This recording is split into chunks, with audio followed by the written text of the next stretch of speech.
The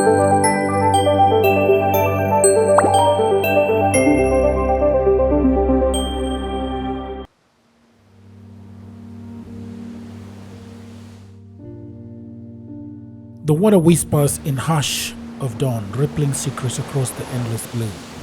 Waves rise and retreat like the breath of the gods. Fishermen's boats sway, cradled by the lake's embrace.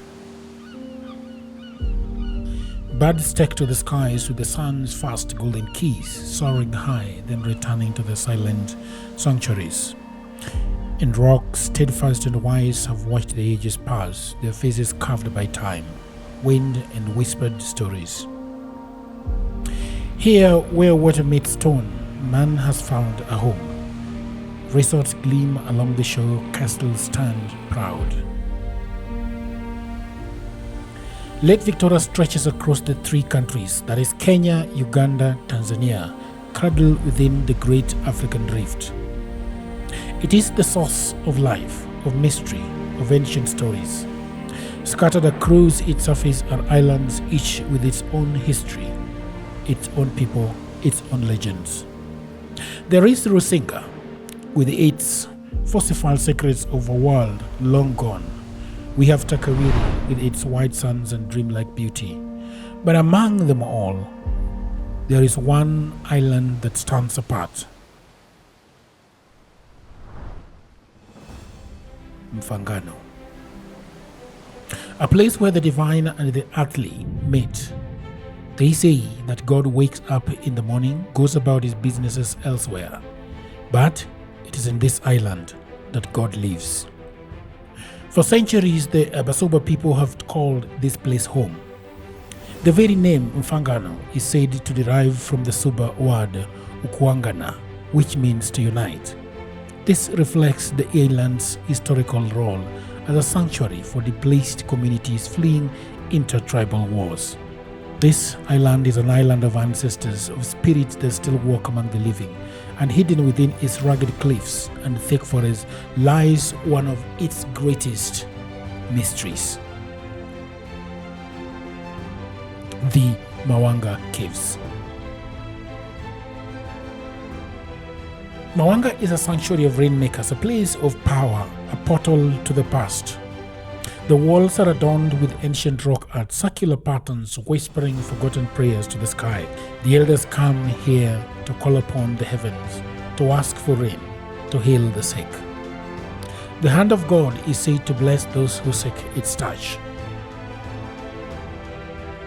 Even now, Mawanga is not just a relic. It's alive.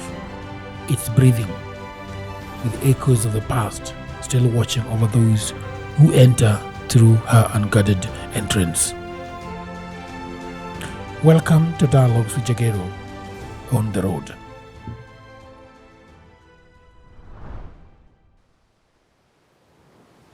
To go to Mawanga Caves, you must first get to Mfangano Island. To get to the island, you could take a helicopter and land somewhere on the Soklo Plateau. But for those who prefer a journey on the lake, there is the water bus, the ferry, or perhaps the most thrilling, the legendary chopper. It's not a helicopter, but a nimble speedboat that is light but very fast. Whatever your vessel of choice, all paths converge in Beta, the gateway to Mfangano and all the islands on the lake. Talking about Mbita, Mbita is a small but important town milling with traders, border brokers, and travelers like us. And for our journey, we left Mbita at 4:30 p.m. The water was rough, majestic, and, for lack of a better word, temperamental. And there is an explanation for it. Under the fierce equatorial sun, the surrounding land grows warm, heating the air, which then rises swiftly. This rising air creates lower pressure over the land, drawing in cooler air from above the lake. This wind steadily picks up strength as the afternoon progresses, resulting in choppy waves and rougher waters. This is why travelers heading from Bita to Mfangano Island typically encounter more turbulence during these hours. Alright, hello there people of the internet. My name is Mawanga Jagero and this is Dialogues Jagero. I am in Lake Victoria. I am almost reaching the bird island which is just a kilometer away. But we are going to be traveling for about another 40 minutes to Mfangano Island. I am going to cover the Mawanga Caves. And it is going to be a big story. This is the artwork that was done by some people of this place, the super people around 100 years plus ago. We are going by boat. You can see my driver is over there. The driver is over there. We have Job over there. It is locked on my face. The camera is locked on my face. Love me so much. Right? And then maybe I should remove it and then I go to, okay. You can see yourself? Hi, I'm Sheila, the eco-traveler. I'm happy to be here today. We are approaching the Bats Island and we'll be shooting in Mawanga Caves. Catch up tomorrow. Bye. Then we have Job Obondo. Job Obondo, who the fuck are you? Content writer, creator, videographer, and then the web designer and all the stuff. Oh, great. Yeah, great. So I hope it is going to be a beautiful journey. I'm going to bring you all the goodies that you want to see. We are going to a campsite that is called, what's the name of the campsite? Akvilla campsite. We are going to be at the Akvilla campsite. In Wakinga, Mfangano Island. In? Wakinga. In Wakinga, Mfangano Island. Gonna be amazing. Keep it locked. I'm going to bring you all that you need to know about this place.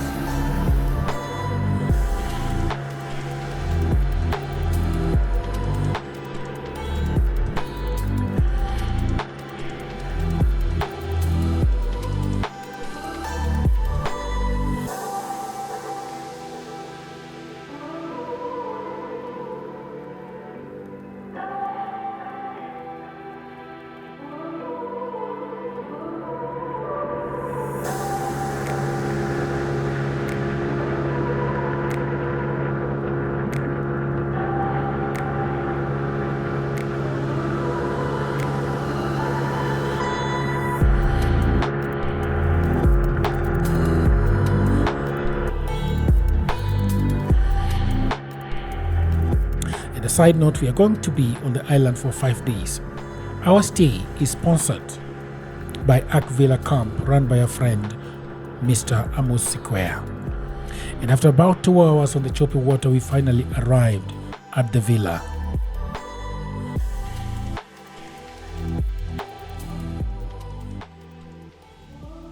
All right, people of the internet, it has been an amazing journey. How long was it, Daddy? About an hour and a half? About an hour and a half. It is amazing. You've seen the pictures, and we have just arrived at the camp.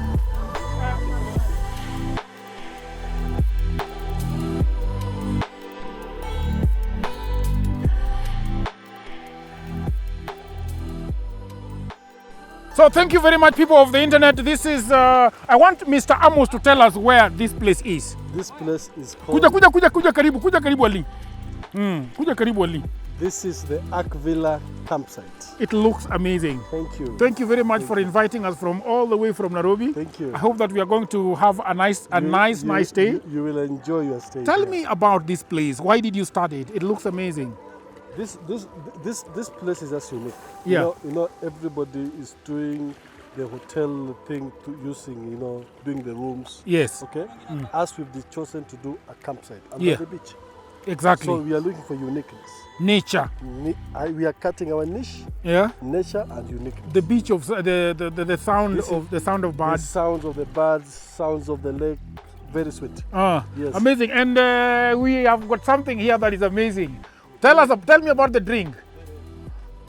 This is called sangria. Yeah. Yes, it's a cocktail of non-alcoholic drink. Sounds like heaven. Heaven in Mfangano. And my guys, where are you? Oh, we are here. Yeah. Don't go bill because when Manamara kenda.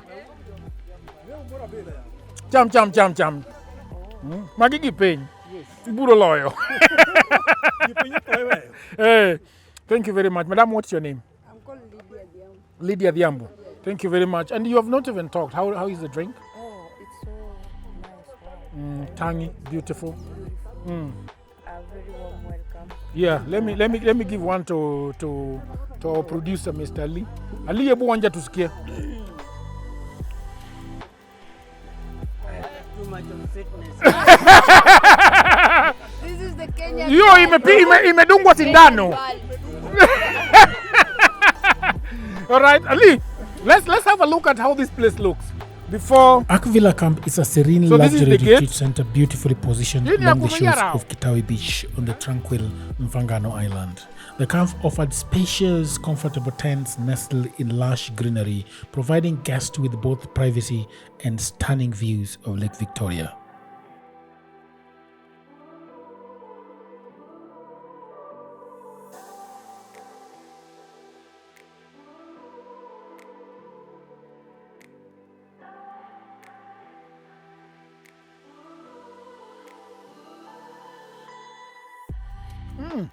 This one is Beautiful. Oh my God! I should have come with a woman. why did you come alone? Ai bwana. Sasa hii wanawake wenye siku hizi wanafanya kazi. Ai bwana, ngumu. Let me step in. It's so beautiful. My woman was telling me that she's afraid of mosquitoes, but I'm like, there is no mosquito here. There's no mosquito here. Look at that net behind you. It's beautiful. Angalia pia hapa juu. Joto usiku. Hakuna joto. What do you hear when you are sleeping at night? You sleep the slap of the sea. Alafu asubuhi Eh? ndege watakuwa. Quick. Hata saa hizi jioni tunasikia tu watu. Eh. Berndi Baba. Congratulations for the great work that you've done. When you reached out to me on Mbui, I was Tamos ni. Tamos ni ngama nade. Wa winje nigi mwaje. Turns out you had good news. Thank you very much. Yeah. This is Ali. Ali is the producer. This is our fixer. That is journalistically it's called a fixer. She fixes anything. Yeah, every time we come this way, she's the one who is in charge. Yeah. Yeah. And then we have somebody, the drone operator, Mr. Greg.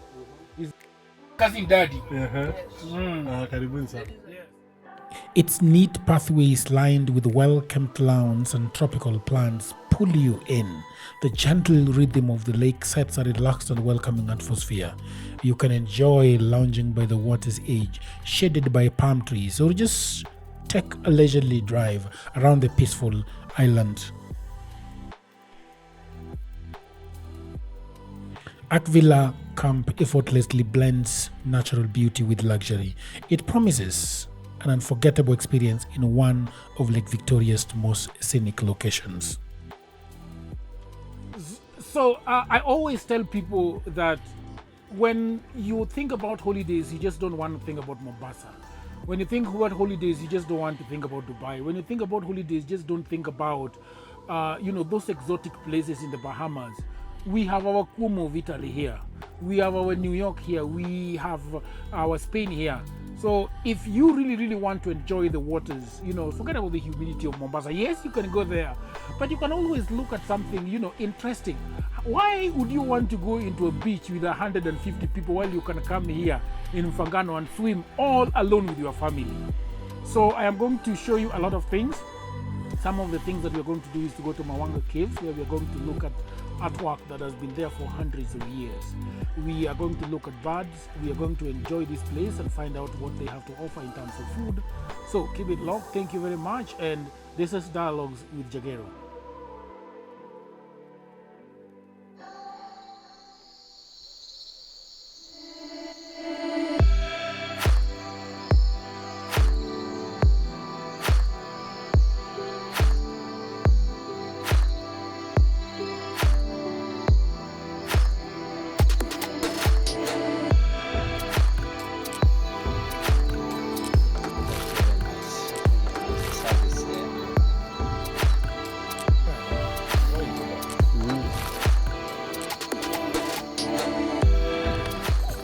Right.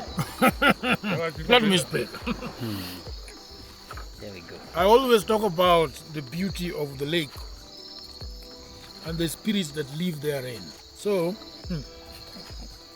when you come to Mfangano, you don't just enjoy the water, but you enjoy what comes from it, and that is the fish. You know, the good thing about this fish is that it's psychedelic. Once you eat it, you sleep very soundly. And this is what Amos offers over here and the Arch Villa. Don't you? Say something to the camera. How is the fish? But this thing is sweet. Me, I don't want to speak. I want to eat. What do you mean sweet? How do I explain it? Explain. Delicious. What did you do? But I get the meat. I love that one. Daddy, how is the fish? How is the fish? I've been looking forward to this. What exactly is good about it? White meat. White meat. This white meat. Mm-hmm. It has the natural stuff that you can look for in a food. Natural stuff. Mm-hmm. So sweet. I love it.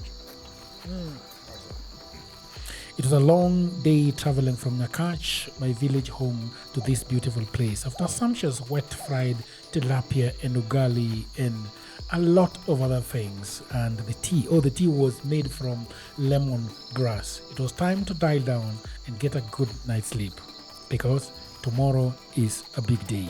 We are going to Mawanga Caves.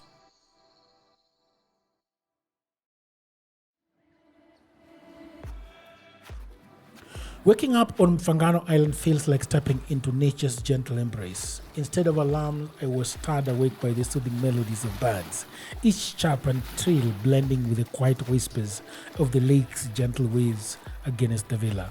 It is so peaceful and energizing. And what I love about Ark Villa Camp is that Ark Villa Camp serves breakfast outdoors. And as Amos Sequoia says, savor your fresh fruits, warm pastries, and aromatic tea, all while basking in the refreshing breeze and the soft lapping of waves. Ali, how are you doing? I'm very good. How is the breakfast, bro? This is what we call organic. Organic? Wachana na zile zingine takataka tunakula huko. Yeah. This is the best. What are you eating, brother? I have eggs that are chicken around here are organic, kienyeji original. Wachana zile improved za tao. Mayai is perfect. Viazi vitamu, this is sweet potato. Viazi vitamu? It's called viazi vitamu? I'm even eating without hata kutoa hiyo ngozi. The lady of the moment, our dear loving Sheila. Yes. What are you eating, that darling? I've just taken the... First of all, say hi to the people of the internet. Hi, people of the internet. This is Sheila, the eco-traveler at Ark Villa. We are having breakfast. And just having tea. And what I love about What is going on with your cup? This is called lemongrass. We've just picked it from behind us. So everything in this resort is organic. You just go there, water is there, you wash your hand, you check the lemongrass in your tea. Everything is organic. Beautiful. Yeah, I really love it. Jobu the Explorer. The Explorer. Job on the ladies and gentlemen. I like that. I like the ladies and gentlemen thing. That's the best you could come up with. Well, probably in future. You'll think about something else. Okay. What are you eating, brother? I now, see. in front of me, there's a glass of juice. Mango juice here, slices of bread. I've taken it. There's also a cup of tea, which is ready or over almost. And also boiled eggs. I'm enjoying, sir. Thank you very much. And that is Durjegeru. Durjegeru, what are you eating? Durjegeru is done. And all this thing is happening. Like, I want to show you guys that these guys are eating while watching the lake. I don't know if you can see that, but you can see them enjoying and watching the lake. The alpaca splashing up and down. So yeah. It's a beautiful place. You can always come and enjoy it. So now I want to swim.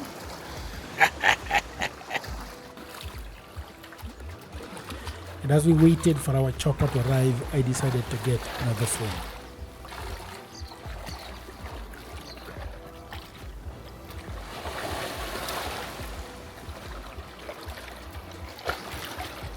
Feeling refreshed and ready for adventure, we finally set out towards the legendary Mawanga Caves.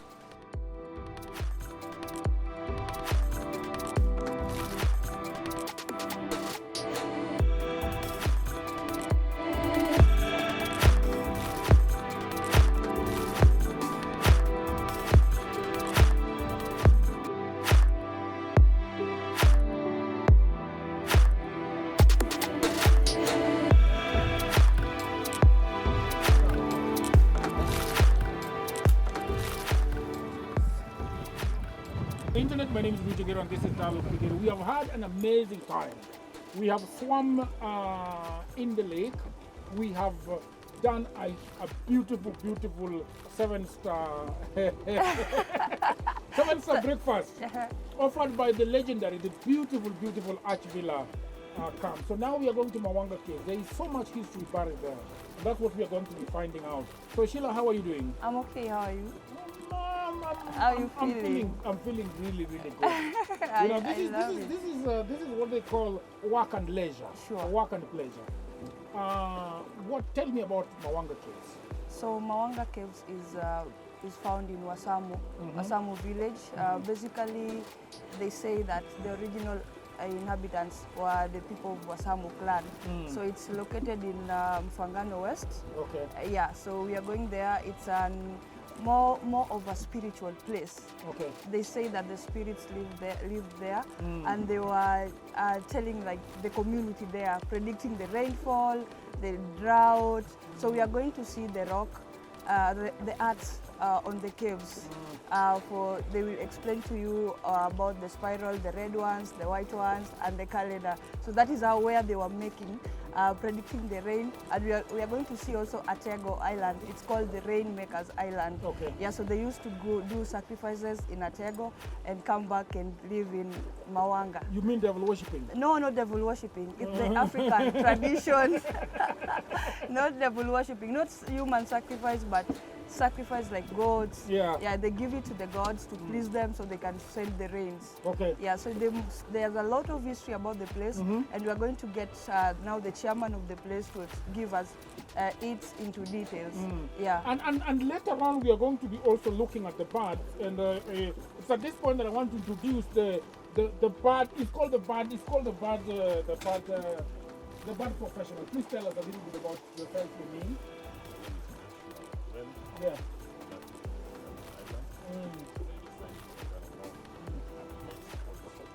Yeah.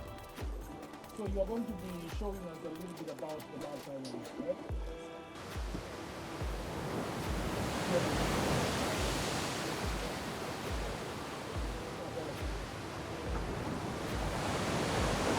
Thank you very much, people. Then come with us. I hope that we are going to have a great, great, great time.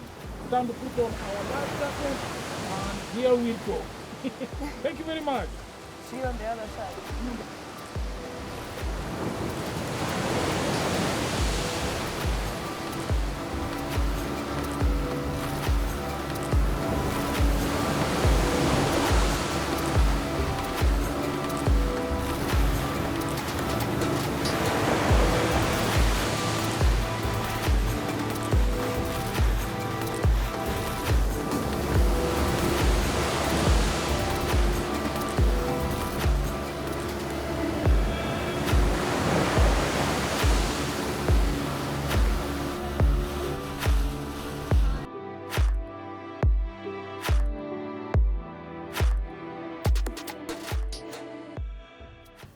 All right, people of the internet, I hope that you're enjoying this episode very much. And I just had a break to tell you about my new book. You know, everybody says that there is no job, and that is true. Also, that was me 10 years ago. The problem is that everybody is trying to get a job in their town, in their city, in their marketplace. They ask friends for jobs, mothers call uncles, uncles call brothers, but there are no jobs. Let me tell you what no one is telling you. Jobs migrated online. What I actually mean is there are many, many jobs around the world, and there is no one to do them except you. I work for Americans myself. I work for Europeans. I work for the Chinese. I work for the Australians. I work for the Canadians.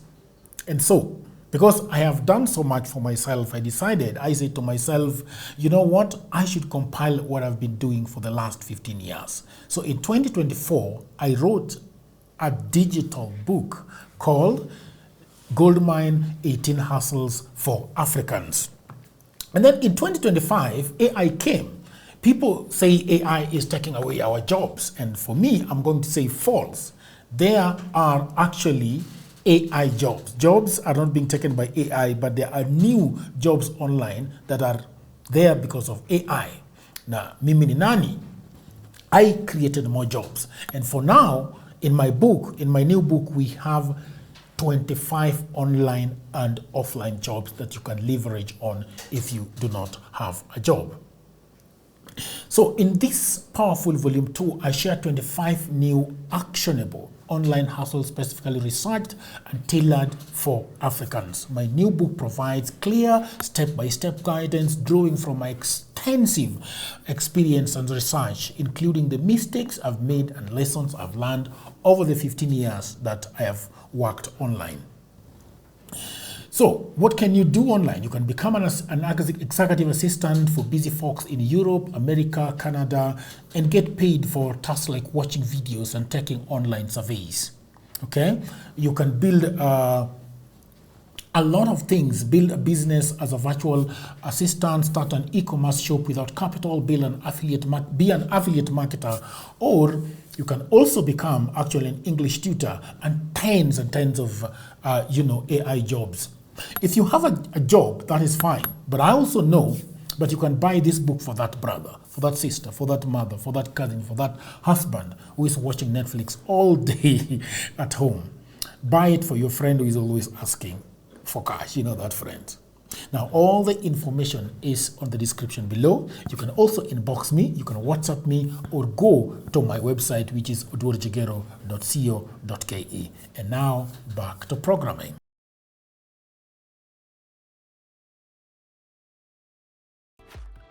In a record, eh?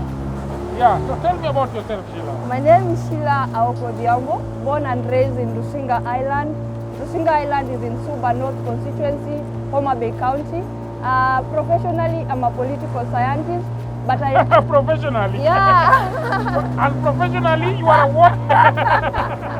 Okay, that is what I studied. Okay. Yeah. But I also think that when you're talking about profession, you should be talking about what you are doing now. Sure.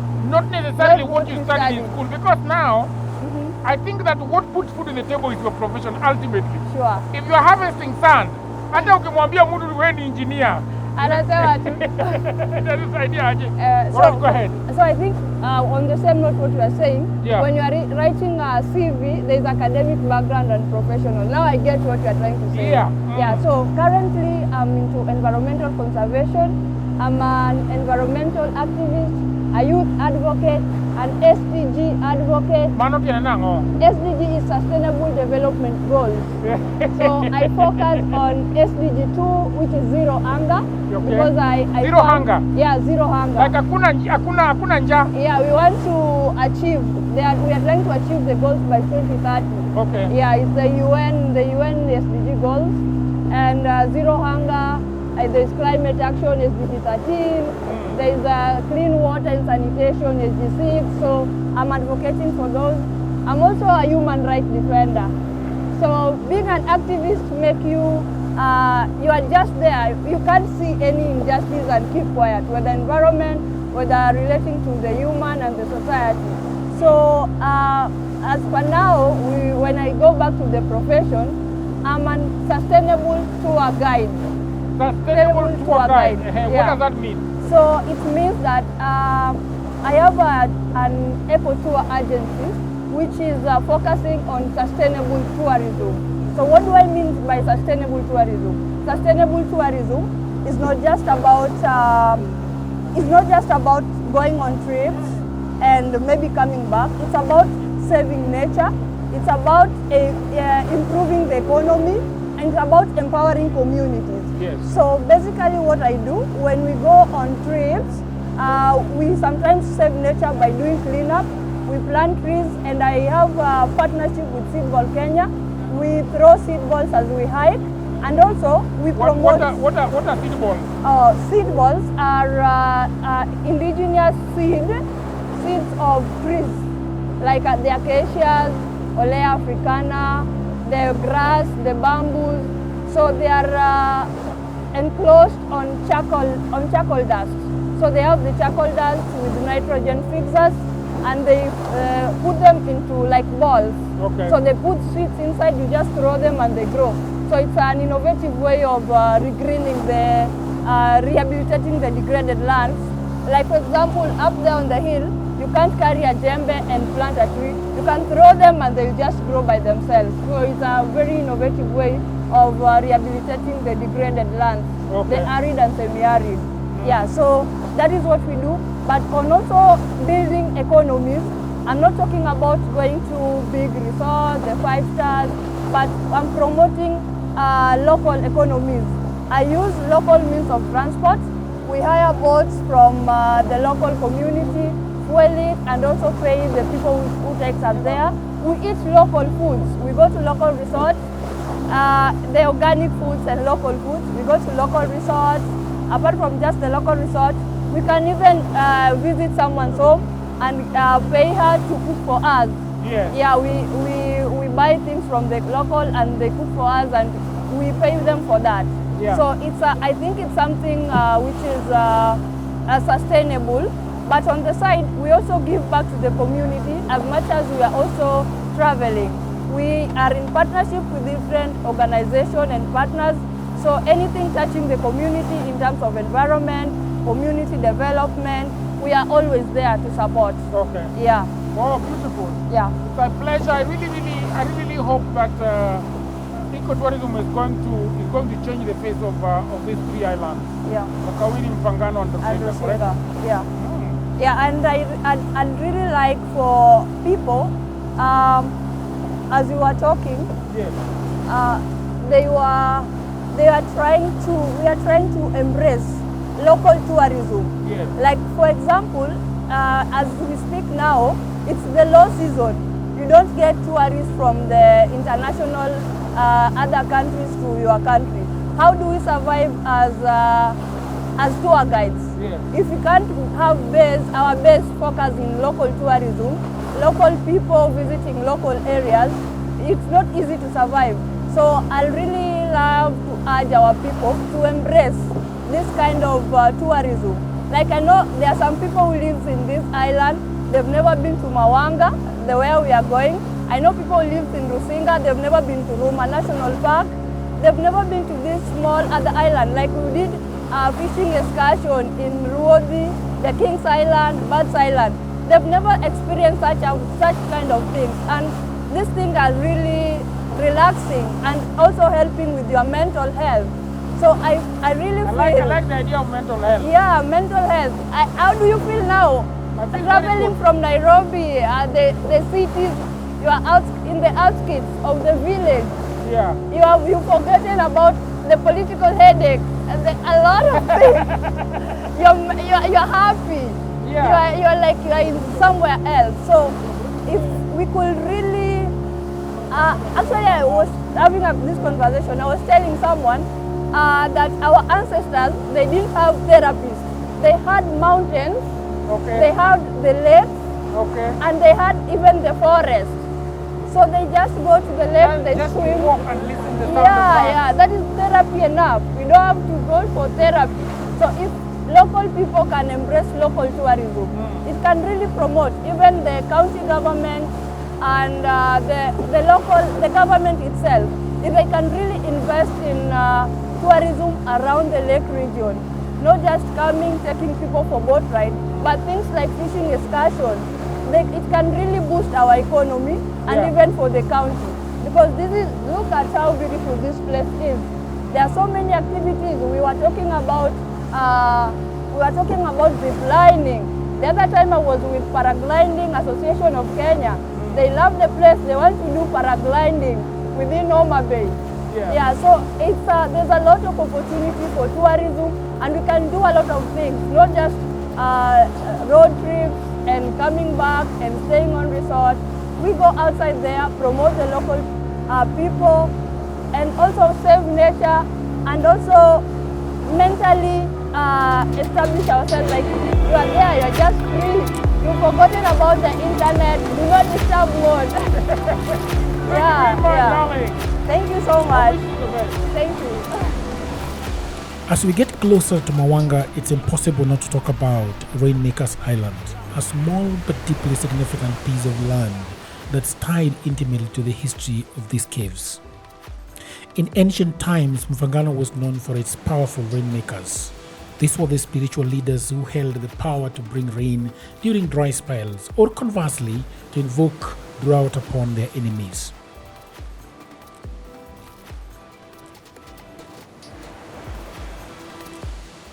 When these rainmakers wanted to connect deeply with their spiritual guides, they would retreat to Rainmakers Island, offering sacrifices and prayers, beseeching the heavens for rains or protection from enemy tribes.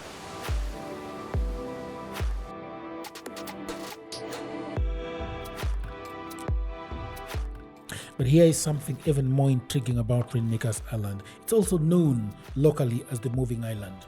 According to legends, villages would wake up to find the island sitting to the east, clearly visible on the horizon, but just days later, without explanation, they would discover it had mysteriously relocated to the west. The island's shifting position fueled awe and wonder, reinforcing the spiritual power and mysticism surrounding the Mawanga rainmakers and their sacred rituals.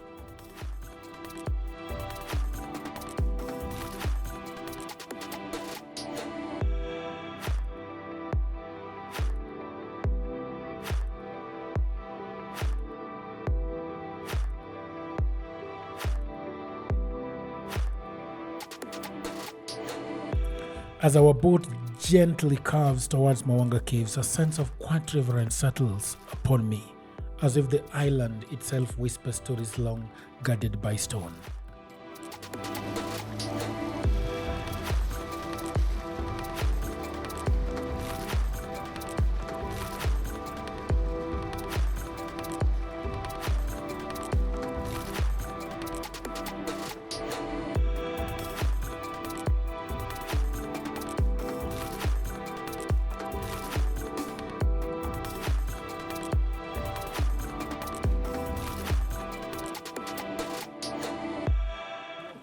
Okay, people of the internet, it has been a long ride, about exactly 57 minutes, and we are here at Mawanga Caves. We just want to get in right now. The gentleman that is going to take us around is already here. All right, people of the internet, it has been a long journey, about exactly 57 minutes on the waters. I hope that by now you've seen some of the beautiful scenery that we've been capturing by drone, we've been capturing by DJI pocket camera, and a lot of other ways of how we capture our safari. So this is a very sacred place, and I feel really honored, and I hope that you're going to get to feel honored to follow me into the cave and see what has been happening there. These things were written by people, by our ancestors, those that lived here long time ago, more than 100 years. So I think 300, 200 years ago, I'm not sure very well. Nobody's sure about when they lived here, but they were artists. And we are just here to pay them homage and to say, well done, ancestors. All right, so let's get in and see what they wrote on the caves.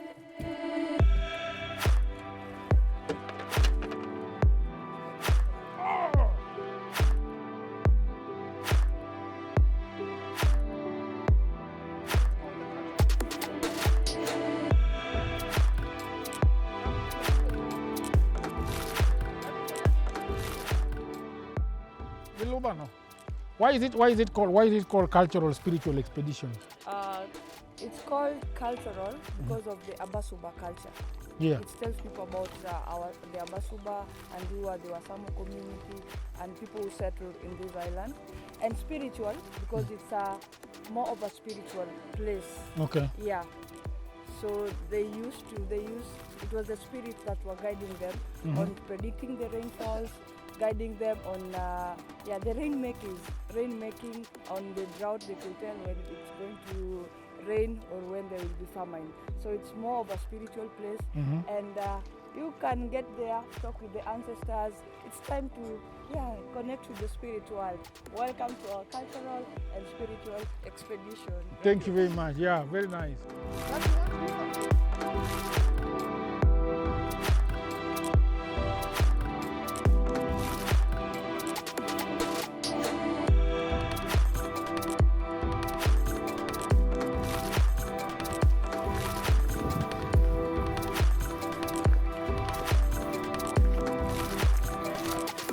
Teach it.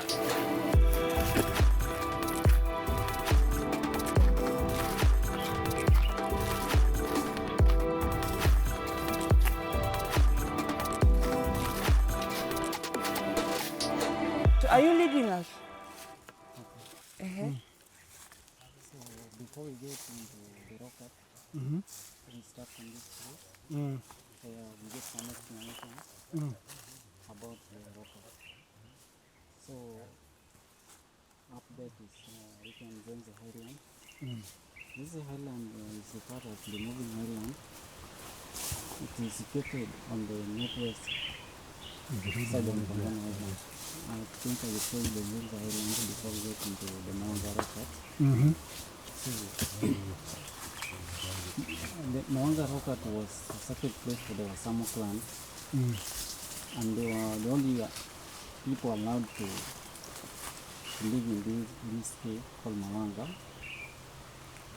In the past, they were believed to be the rainmakers. So the Wasamo clan, they had the skill of the making. Maybe if you want to, if they were fighting you, they fight you peacefully by making your land so that the rain cannot come there. Okay. Yeah. They fight you with hunger. So if you talk about the Nzenze Island, Nzenze Island nowadays it is referred as the Ateko. Atego. Atego. Yeah. So there is where the ancestors, when there was no rain, let me say like a time like this, they could go there and make sacrifices so that the rain can rain, to provoke the gods, the spirits, to bring the rain. Who is Tara? Tara is an organization that sustains sites like this. It sustains, it maintains sites like this. It is known as the Trust of African Rock Art. So it is an organization that sponsors and maintains sites like this. Okay. Yes. So that is Tara. And then there was Abasuba Community Peace Museum. Abasuba Community Peace Museum. What the Abasuba Community Peace Museum is a place in Ramba, the other side of Mfangano North. Yes. So they were the sponsors of the Abasuba Community Peace Museum. Okay. Yes. So that is how they got to this island. Okay. So because they maintain this rock art through the Abasuba Community Peace Museum, they got to this place. Okay. Yes. Beautiful. All right. That's amazing. Thank you, brother. What's your name? Joshua. It's called Joshua. Nzenze is the Rainmakers Island. Yes. Nzenze and Rainmakers Island is the same thing. The same thing. So Nzenze is a Suba word. Which means? The moving island. Nzenze, moving island. Oh, okay.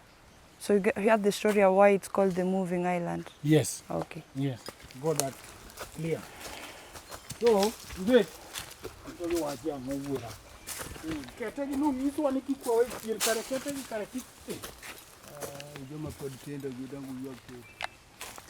This is the start of a sacred place. Okay? So you can see there is a gate here. Once you step in there, you are stepping into a spiritual world, a place that has been preserved for years and years and years. And it is an honor to me that I've been brought here by Sheila and her team. You know, Sheila is our fixer and the biggest tours professional around this place. So we want to step into the sacredness of this place.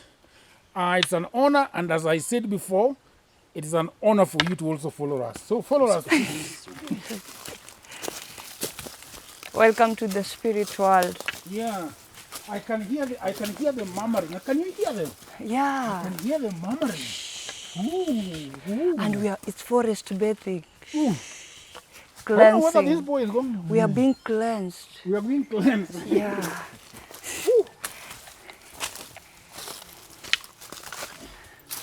There are people in the internet that say that Jagiru, we are tired of your sex.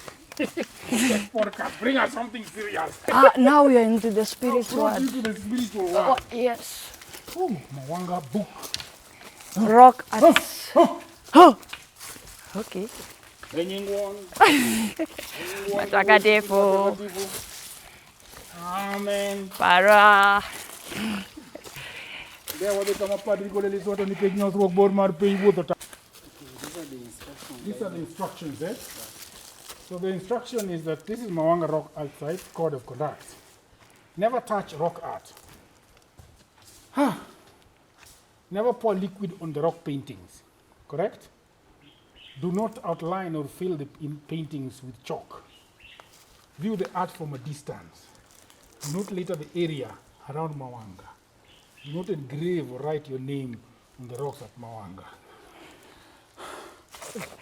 I agree. Where do we sign? I agree. Okay, let's go. Ooh. Yes. The rock art site is sacred to the Wasamo clan. The biggest, where is that thing? You tell me about the ghosts, why the ghosts come from and things like that. Where do the ghosts, just tell me a little bit about what we are seeing right now. This looks like manure. So Wasamo people are believed to be, apart from those who trust so much in old history, they're also very great farmers. They do maize, millet, and keep goats and cows. So where we are is a natural shelter for the goats, because our goats around here are not being, there are no wild animals interfering with the goats. So they come here to their own leisure and pleasure to relax here. They take shelter here during rainy season, or since they go here for direct rainfall. So they come here in the evening or in the daytime when there is rain, they shelter themselves here. Yes, that is why you see a lot of goat sheep. Okay. Yes. Oh, great. Where are the art there, the rock art? Okay, we are at Mawanga Caves, which is also referred as Mawanga Rock Art. So here we have art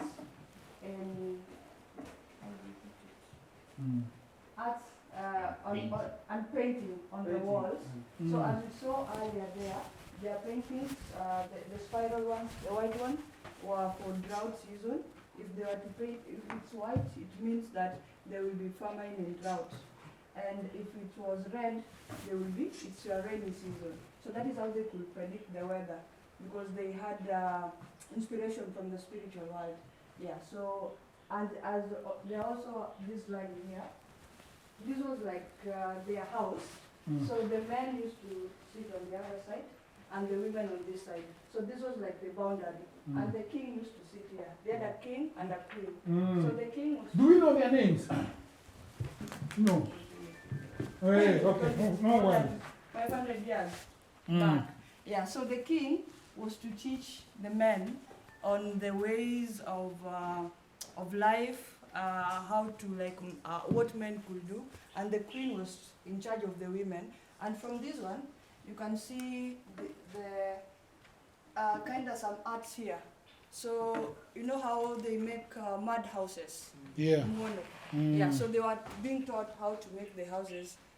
So that's why you are seeing these arts here. So these are, as he said, this was their kitchen, and they used to sleep in those places because you know, sometimes they had the spirits. Yeah. So it's said that they could even be in a small form. They could be hovering around. That's why you are like the snake we saw. Yeah, you are really asking yourself how comes this place fulfills everyone. Yeah, so they could be in any form. They could turn into any form because they were being inspired by the spirit. The spirit can come. You've heard stories of flies or anything. Yeah. So basically, the women were on this side, the men were on the other side. Apart from that, they could also, because they are predicting the rains and the rains and famine, so they could use this calendar. You see, there's a painting there. So this was like their color. Sawa, So there's a fine. painting, the horizontal and the vertical. So they used to count the days to predict when will be the next rain, so they can. That is mathematics or physics. Yeah, mathematics or physics. What is that? That's called.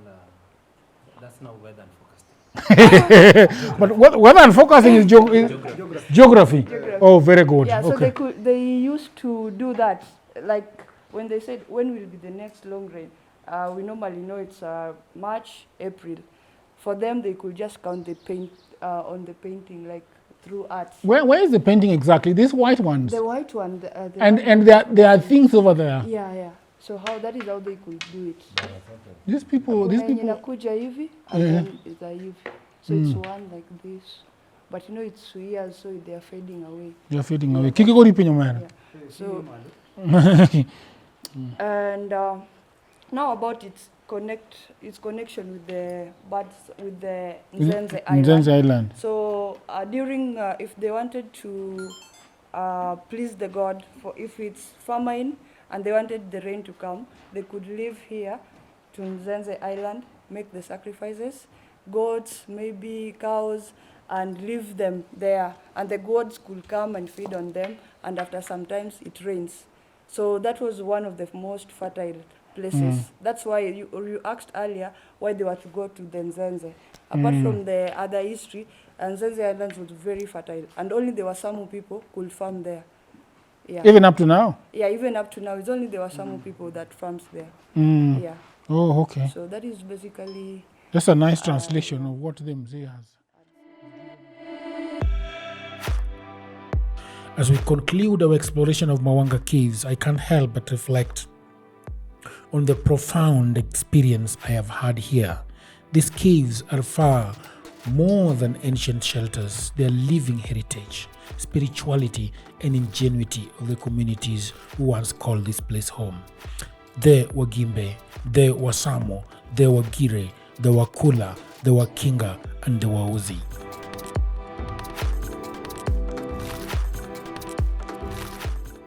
Standing beneath the rock art, I felt connected to the warriors who proudly defended their lands with painted shields, capturing their courage and stories in timelines. All right, people of the internet, I hope that you loved it. Just seeing for the first time God's shit. No, it's actually good shit. And the sacredness, the sounds. One of the things that I've always loved is to understand metaphysics, to understand those that died a long time ago. And it's really, really, really amazing to see. It's actually beautiful to see. And at Dialogues with Jagero, I want to bring such stories. So if you got money, please send me some money, because these trips are very expensive. But you know, I am also the grandson of Jagero. Money is not a problem. So I hope you enjoyed it. I hope you loved it. We are now going to the Birds Island. Last time I went there at night, but today I'm going to go there in the evening when the birds are coming down. We want to catch them with the drone as they fly back to their nest. And the beautiful thing about today is that we have got a bird specialist that is going to tell us all about the birds of Birds Island. There is a name for it actually, Ali. There's a name for it. I don't know whether... Maaza. Something like Maaza. There is a name for it. It's not Birds Island. It's Mbasa Island. Hey, Mbasa Island, which the Englishman duly translated to Birds Island. So, thank you. Let's go. And then there is the remarkable hand of God, an awe-inspiring natural formation believed to hold healing powers. To witness firsthand a place where generations have sought comfort and healing was deeply humbling for me and for the entire team that we went with to this place. It is places like Mawanga Caves that remind us how history truly lives, not only through stories and legends, but also within the very walls and stones around us.